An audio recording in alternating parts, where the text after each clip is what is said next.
भारत है, इसके जो अज़ाइम हमें देखने में आ रहे थे, इसका सीपैक से क्या ताल्लुक था, इसका गिलगित बल्तिस्तान के साथ क्या ताल्लुक था, इसका शराय कराकरम के साथ क्या ताल्लुक था, और फिर ये कि इस सारे मामले में पाकिस्तान की स्ट्रेटजी क्या होनी चाहिए। तो हालिया जो कशीदगी हुई है भारत और चाइना के दरमियान, उसमें बहुत सारे सवाल पैदा होते हैं, और वो बहुत सारे सवालात बल्कि ज़्यादातर का ताल्लुक पाकिस्तान के साथ भी है। तो इसी वजह से आज हम बहुत तफसील के साथ इस मामले पर गुफ्तगू करेंगे। अगर आप लोगों को याद हो तो ढोकला में जो 2016 में हुआ और अब ये 2020 में दोबारा हुआ है, तो जो बॉर्डर सिचुएशन है वो चाइना के साथ भी भारत का वही रवैया है, और वो डिस्प्यूटेड टेरिटरी है, और वहाँ India on end of aggression का मुजाहरा करता है। फ़र्क सिर्फ ये है कि जब पाकिस्तान के साथ वो एग्रेशन करता है लाइन ऑफ कंट्रोल पे, 2020 में मेरे ख्याल है 900 वायलेशंस हुई हैं लाइन ऑफ कंट्रोल की, तो पाकिस्तान स्ट्रैटेजिक रिस्ट्रेंट का मुजाहरा करता है और रेसिप्रोकल फोर्स से जवाब देता है ताकि सूरत हाल एस्केलेट ना हो। नेपाल जैसा मुल्क तो समझिए बिल्कुल वो घुटने टेक देता है। अब के नेपाल ने भी थोड़ा सा रेजिस्ट किया है क्योंकि उनकी भी टेरिटरी का एक हिस्सा लेकर रोड की वहाँ पे कंस्ट्रक्शन हुई है। चाइनीज मिनिस्ट्री का फॉरेन मिनिस्ट्री का बड़ा कैटेगोरिकल स्टेटमेंट आया। चाइनीज फॉरेन मिनिस्ट्री ने कहा है कि जी हम अपनी टेरिटोरियल इंटेग्रिटी का दिफा कर रहे हैं, और ये बात भी गलत है कि वो इंडियन टेरिटरी पे हैं, वो अपनी टेरिटरी पे हैं जो उनकी टेरिटरी है, और उस पर इंडियन इंकर्जन थी जिसको उन्होंने पुश बैक दिया है। देखें, तो इस वक्त एनवायरनमेंट को समझने की ज़रूरत है। चाइना का जो भी रिस्पांस है वो ओवरऑल स्ट्रेटेजिक एनवायरनमेंट का एक हिस्सा है और उसकी एक ज़रूरत है। ओवरऑल एनवायरनमेंट क्या है इस वक्त? पोस्ट कोरोना एनवायरनमेंट में और अमेरिका के आने वाले इंतखाबात में एक खास माहौल बना है। अमेरिका प्रेसिडेंट ट्रंप इल्ज़ाम लगा रहे हैं चाइना के ऊपर कोरोना वायरस के स्प्रेड का या डिलिबरेट लीक का, फिर वो इनकी बढ़ती हुई इकोनॉमिक इन्फ्लुएंस को या मुआशरती जो असर रसूख है उसको रोकने के लिए both the countries are at war. तीसरी बात, अमेरिका खुद कोविड-19 को अपने मुल्क में हैंडल करने में बहुत बुरे तरीके से नाकाम हुआ है और 1,05,000 उनके आदमी मर चुके हैं। आने वाले इंतखाबात में डोनाल्ड ट्रंप को एक पंचिंग बैग की जरूरत है जो वो चाइना को बनाना चाहता है। अब इन एनवायरनमेंट में उन्होंने इस्तेमाल करने का फैसला किया है हिंदुस्तान को, क्योंकि डायरेक्ट कॉन्फ्रंटेशन वो अवॉइड करते हैं और हमेशा करेंगे। जिस तरह हमें यूएसएसआर के खिलाफ और रशिया के खिलाफ हमें इस्तेमाल किया गया, बड़ा बेर से लेकर दोनों अफगान वार्स में जब अमेरिका यहाँ अफगानिस्तान में आया तो हमें इस्तेमाल किया गया, वसाइल मुहैया किए गए लेकिन डायरेक्ट इन्वॉल्वमेंट अवॉइड की गई।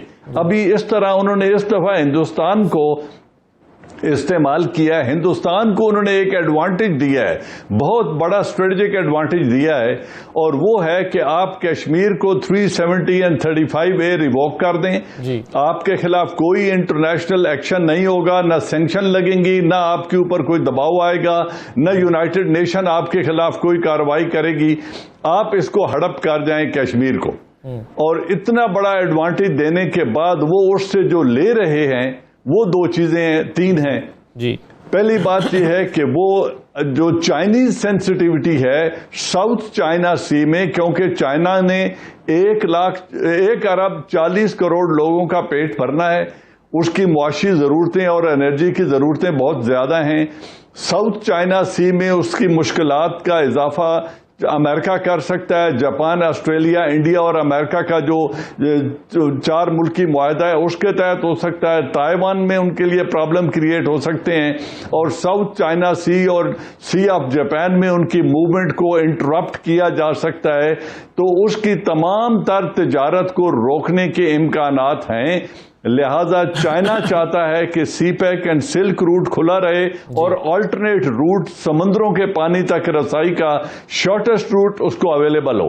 अब इस सारे को डिस्टर्ब करने के लिए वो हिंदुस्तान को इस्तेमाल करना चाहते हैं कि आप इनके खिलाफ लद्दाख रीजन में वहां पे कार्रवाई शुरू करें और 370 एंड 35A की रिवोक करने के बाद इस लद्दाख को उन्होंने यूनियन टेरिटरी में शामिल कर लिया है और लाइन ऑफ एक्चुअल कॉन्टैक्ट को उन्होंने वायलेट करके मैक्सिमम एग्रेशन की कोशिश की है। और अगर आप परसों का एक रेजोल्यूशन जो एक सेनेटर ने मूव किया है तहरीक के हम तिब्बत को इंडिपेंडेंट स्टेट के तौर पे रिकॉग्नाइज कर ले अमेरिका, ये वो ग्रेटर डिजाइन है चाइना के अंदर इंस्टेबिलिटी क्रिएट करने का और यहाँ वो हिंदुस्तान को इस्तेमाल करना चाहते हैं। जी बिल्कुल सही है जन साहब, आपने पूरा बैकग्राउंड दिया अमेरिका के इन्वॉल्वमेंट का और उसकी इंटरप्रिटेशन दी है। एक और इंटरप्रिटेशन जो है आज और ये मकबूल जान साहब ने अपने कॉलम में भी की है।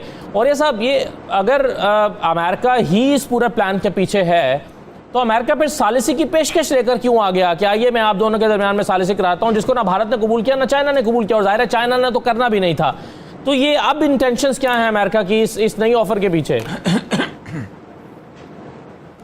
देखें 2005 में जब दूसरी दफा जॉर्ज डब्ल्यू बुश ने इलेक्शन जीता है तो वॉर एंड टेरर के ऊपर इन्वेस्टमेंट बहुत ज्यादा हो गई हुई थी। तो जॉर्ज डब्ल्यू बुश ने स्टेट ऑफ द यूनियन के उसमें तकरीब में एड्रेस करते हुए कहा था, we are not complacent enough that we should not consider the threats of Indian and Chinese economy, and the Indian economy is more a threat to us because the Indian education system is well in place। एक तो ये देख लीजिएगा।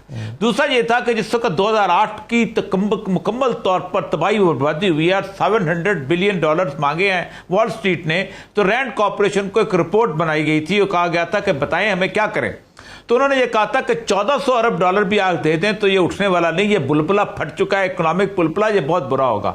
America को अगर economy को stabilise करना है तो दो बड़ी जंगें होनी चाहिए, और वो दो बड़ी जंगें तीन बड़ी मईशतों के दरमियान होनी चाहिए जो पली हुई मईशतें हैं। और उन्होंने उन मईशतों के अंदर इंडिया को गिना था, चाइना को गिना था, रूस को गिना था, और उसके साथ साथ उन्होंने कहा था कि इन तीनों के अंदर एक साइजेबल पॉपुलेशन मुसलमानों की है कि जिनको अगर उठा लिया जाए तो प्रॉक्सी वॉर शुरू हो सकती है और वो बड़ा मसला बना सकती है। लेकिन अफगानिस्तान की सिचुएशन ने इनको बिल्कुल बदल दिया। इसकी बुनियाद पे 2010 में हेनरी क्लिंटन ने एक आर्टिकल लिखा था फॉरेन पॉलिसी में, where we are going to invest our next 10 years, और उसने कहा था the people who believe that the strength of America lies inside America are fools, strength of America lies outside America। हम containment of China कहेंगे। सितंबर 2019 में pentagon की फार east Asian strategy आई है जिसमें पार्टनर डिसाइड हुए हैं, उसमें इंडिया एक बहुत बड़ा पार्टनर है। और उन्होंने कहा है कि जब तक हम इस सारी सूरत हाल के अंदर चाइना को कंटेन नहीं करते हम कुछ नहीं कर सकते। 3,70,000 के करीब अफवाज जो हैं इस वक्त इंडिया अमेरिका की वहां खड़ी हैं। अब उन्होंने इंडिया के अंदर आप अंदाजा करें 205 की स्ट्रेटेजी बनी है। उसके बाद उन्होंने पूरे कॉर्पोरेट पैसे से नरेंद्र मोदी को जिताया है, पूरा हिंदुत्व का वो तस्वर उभारा है, और उस हिंदुत्व के तस्वर के अंदर उन्होंने उनको इस करके बना दिया है कि अब हमने लड़ना है। इस वक्त लद्दाख की टेरिटरी है ना, ये बड़ी अजीबोगरीब टेरिटरी। लद्दाख से पहले एक चीज मुझे जरा समझा दीजिए, दोनों में से एक ही चीज कर सकता है ना अमेरिका, या तो अमेरिका चाइना के खिलाफ इंडिया की पुष्टपनाही करके उसको अपने मकासद के लिए इस्तेमाल कर सकता है, या फिर ये कर सकता है कि दोनों को लड़ाकर यानी इंडिया को जंग में धकेलकर पैसे कमा सकता है अपने हथियारों के जरिए। दोनों चीजें बैक वक्त तो नहीं कर सकता अमेरिका। नहीं देखें, मसला सला ये होगा कि इस वक्त चूंकि चाइना एट वॉर तो है और चाइना की इकोनॉमिक कमर तो टूटने की सूरत हाल होगी। इसमें एक बड़ा अजीब गरीब है, अगर ये वॉर जोन बन जाता है ये लद्दाख का इलाका तो चाइना का सीपैक अगले कई सालों तक खत्म हो गया ना। आप बेशक सुलह करवा लें, कुछ करा लें, तोपें खड़ी रहेंगी, ये खड़ा होगा। देखिए मैं सीपैक के तो मैं लद्दाख की टेरिटरी बताऊं आपको, 1842 के अंदर रंजीत सिंह जो था उसने यहां पर एंटर हुआ था और चांग का शेख से बाप होता था, उसने उस वक्त उनको पीछे भगा दिया था और वादी ले पे कब्जा कर लिया था। फिर उसके बाद हुआ जाता है जब अंग्रेज आए तो अंग्रेजों के जमाने में ये पूरा इलाका जो था इंसर्जेंसी चल रही थी, वो इज्जत बेग जो था वो उसने मूवमेंट चलाई हुई थी, मुसलमानों ने लैदा हो गए हुए थे, तो उन्होंने जॉनसन लाइन बना दी थी 1945 तक ये रही ऐसी चीज, और चाइना को नहीं पता था, जाहिर बात है वहां इंसर्जेंसी चल रही। जैसे ही मौदतुंग जीता है उसने वो लिया है अपना चांगकाई शेख से इक़्तिदार लिया है, उन्होंने 11 साल लगा के रोड बनाई है जी। और उस रोड का इंडिया को पता नहीं चला।